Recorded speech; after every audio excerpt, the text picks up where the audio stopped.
రంగారెడ్డి రాజేంద్ర నగర్ గండిపేట మండలంలో నూతనంగా Gandipet excise police station ప్రారంభించారు. ఎమ్మెల్యే ప్రకాష్ గౌడ్ నూతన భవనానికి తమ వంతు నిధుల్లో నుంచి 50 లక్షల రూపాయలు భవనానికి మంజూరు చేయిస్తానని ఎక్సైజ్ అధికారులకు ఆయన హామీ ఇచ్చారు. ఇప్పటివరకు ప్రైవేటు భవనాల్లో ఎక్సైజ్ శాఖలో ఉండటం ఎంతో బాధాకరమని వాపోయారు. ప్రభుత్వాన్ని నడిపించే ఎక్సైజ్ శాఖకే సొంత భవనాలు లేకపోవడం బాధాకరమన్నారు.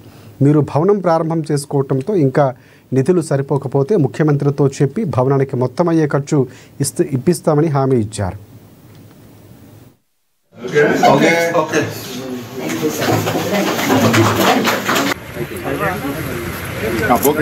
ఆఫీస్ చెప్పుకొని ఒక సిఐగా ఉండడం చాలా సంతోషం. ఎందుకంటే ప్రజలకు అందుబాటులో ఉన్నప్పుడే ప్రజలకు ఏదైనా చేయగలుగుతాం. అంటే ఎక్సైజ్ అంటేనే ఏ విధంగా ఉంటామో మనకు అందరు కూడా తెలుసు. ఎన్నో కష్టాలతోని ఎక్సైజ్ ఆఫీసులు నడుస్తుంటాయి, వాళ్ళు కూడా ఎంతో చేస్తారు. కానీ దీని ప్రభుత్వానికి చాలా దీంతో బెనిఫిట్ ఉంటుంది. కానీ ఎక్సైజ్ ఆఫీసర్ మీద దాన్ని ఎందుకో మన ఆఫీసర్ దృష్టి పెట్టలేదా, ప్రభుత్వ దృష్టి పెట్టలేదు. కానీ ఈ రోజు మేడం గారు ఒక మంచి ఆఫీస్ కట్టుకున్న ఆలోచన వచ్చింది. ఎవరి హయాంలో ఏం పని చేసింది అనేది ఉంటుంది, ఎవరి హయాంలో ఏం చేసింది అనేది ఉంటుంది. మనం చేసింది కాదు, మనం ఎప్పటికేం ఉండదు, నువ్వైనా నేనైనా. కానీ నా హయాంలో నేను ఏం చేసిన, ఒక ఆఫీస్ కట్టిన ఒక పేరు అనేది ఉంటుంది ఆఫీసర్ కు. అందుకని ఆఫీస్ కూడా కట్టుకున్నాను ఆలోచన. ఇప్పుడే మేడం గారు కూడా చెప్పినారు, రాళ్ళు కూడా స్థలం ఉన్నది.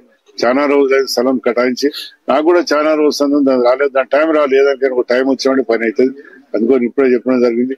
నా నిధులకు వెళ్ళి దాంట్లో 50 లక్షలు ఇచ్చి దాన్ని పని చేపించి అనుకుంటే కట్టాలి, మంచిగా కట్టాలనుకుంటే 1-2 కోట్లు అవుతుంది. అయినా పర్లేదు, దాన్ని కట్టించే బాధ్యత ప్రభుత్వం ద్వారా నిధులు తీసుకొచ్చి కట్టించే బాధ్యత కూడా తీసుకుంటాం. వీళ్ళ సహకారంతో కూడా, ఎందుకంటే ఆఫీసర్ సహకారంతో కూడా మనం ఏ విధంగా